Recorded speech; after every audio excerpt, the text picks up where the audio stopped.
EA Sports has revealed more big gameplay changes for Madden 23, and they've also revealed some brand new abilities and X factors unlike anything we've seen so far in the Madden series. Madden 23 releases in 2 months, so we're still getting a lot of new information every day about the game, and in today's video I'm going to go over all of these new gameplay changes in 3 separate parts. Let's start with part number 1, which is the on-field gameplay. As many of you know, the beta version of Madden 23 has been out for well over a week now, and that beta itself has had multiple updates to the gameplay and other areas of the game. Now, one of the main changes that was just recently made was running back wheel routes. If you've played a Madden game before, you've probably hot routed your running back to a wheel, and you'll notice that it's a very wide wheel route. It runs very much so close to the sideline before turning upfield, kind of more closer to the numbers. Now, this has been a route that has been abused for years and years in Madden, as the way it hits certain areas of the field, it's just extremely difficult for the defense to cover. And last year in Madden 22, it was probably the worst it's ever been with the ability to throw low balls to this wheel route. Now, low balls themselves have also undergone a pretty serious and important change, but more on that a little bit later in the video. As it pertains to the wheel routes, now when you hot route a wheel route, it's not going to run so far out by the numbers.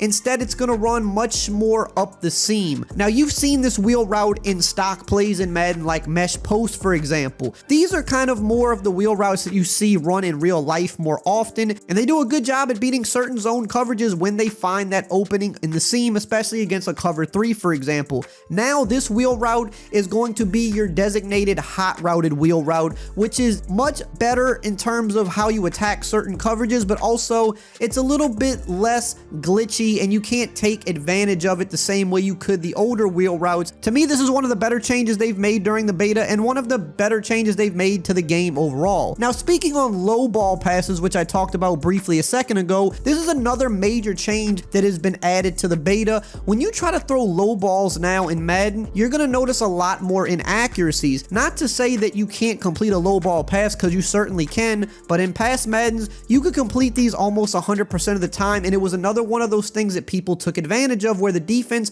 just couldn't quite react to them very well. Now you're going to see a little bit more inaccuracies if you try to low ball every play, as a low ball pass is definitely a pass that's not going to always be the easiest to complete in real life. You have a very small window for error on that type of pass, and in Madden you've never really had that window for error because you would just complete it every time. So not only have they addressed wheel routes, but they've also addressed the low ball spam as well. The spin move has also been addressed. This was another move last year that was pretty glitchy and the defense just would not react to it, and that's why if you've played against any other human opponent, you'd likely see them spamming the spin button every time they caught the ball or ran the ball. You would hold up on the joystick and press the spin button, and you would get this super fast, unrealistic spin to the inside, and the defense would very rarely react to it. They've since slowed this down, made it a bit more realistic so that you can't get this super fast spin that's impossible to react to. Really quickly, if you are enjoying this video, we're gonna have a ton more Madden 23 news dropping every week until the release of the game, so if you don't want to miss those important videos, make sure to subscribe and turn the bell icon on so you don't miss these important videos when they drop. We're trying to hit 500K before the game comes out, and if everybody watching just subscribed, we would hit that today. Moving on to part 2 of the video, another big change they have made and they continue to update during the beta are playbooks.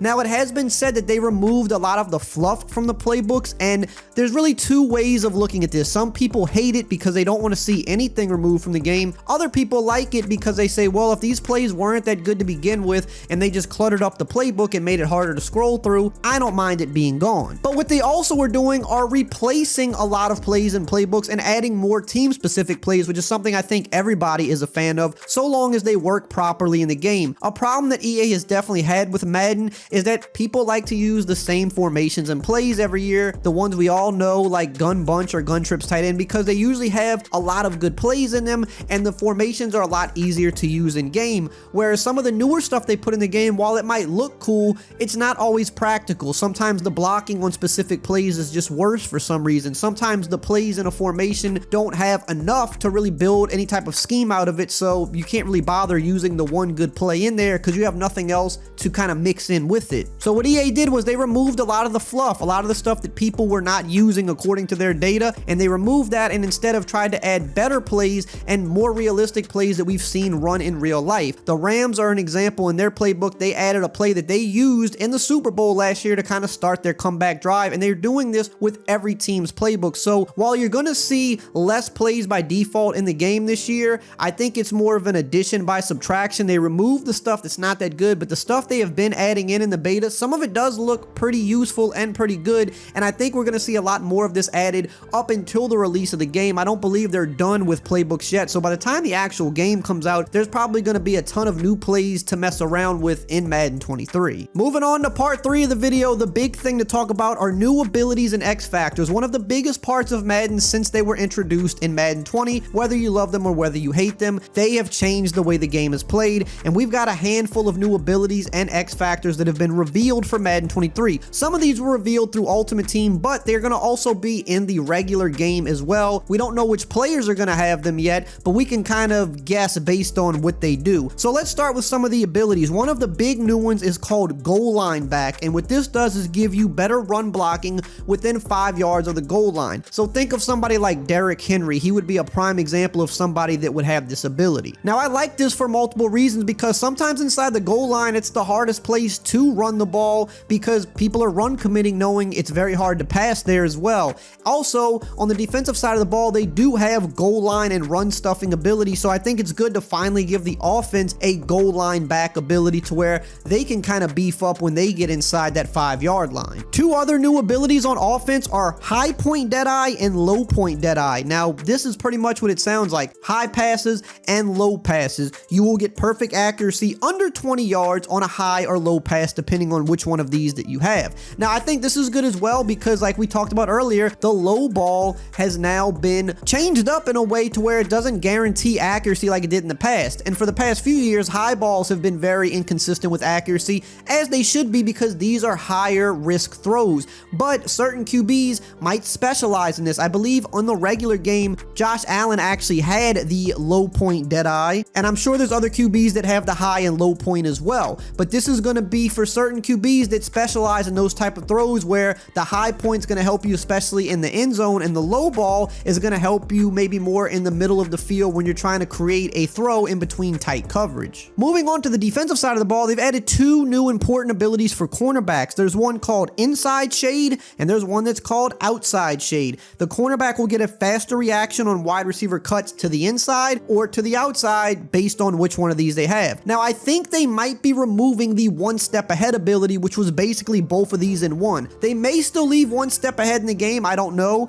but this is going to be kind of more individualized, whereas some cornerbacks are going to specialize inside the numbers, some specialize more outside the numbers. So certain cornerbacks could have inside or outside, and then certain cornerbacks like a Jalen Ramsey that's just good at everything might have one step ahead if they leave one step ahead in the game. That we don't know for sure yet. Here's another huge change for the kickers. If you remember, we had the focused kicker ability, which gave you the slow moving meter on field goal kicks, which made it really easy to hit these kicks. Well, now focused kicker has been changed to be only up to 45 yards. If you want the slower meter on kicks outside of 45 yards, you need a new ability that's now called Zen Kicker, which would be something that Justin Tucker would absolutely have. This gives you the slower meter on kicks over 45 yards. Now let's talk about the new X factor that has been revealed for the game. There may be more of these coming, but we know there's one big one, and it's called dots, and this is for quarterbacks. And what this does is give you perfect passing accuracy on any throw once you're in the zone. So that means if you're in the pocket, if you're rolling, if you're just standing outside the pocket, high point, low point, you will get perfect accuracy on any throw once you enter the zone. Now, this could easily be something a Tom Brady or Aaron Rodgers could get, or even a number of other guys potentially. Now, we don't know if this is going to be one of those X factors that remains franchise and Ultimate Team only, which is in those modes you have more customization, you have different players, you can change up X factors, whereas the regular roster, you know, sometimes they don't put certain abilities or X factors on the regular rosters of the game. They're kind of more customizable in the different modes. But I could could see them maybe giving this to a Tom Brady or somebody like that. It would make a lot of sense. Now, if you enjoyed this video, check out this video right here where I break down everything we know so far about franchise mode in Madden 23.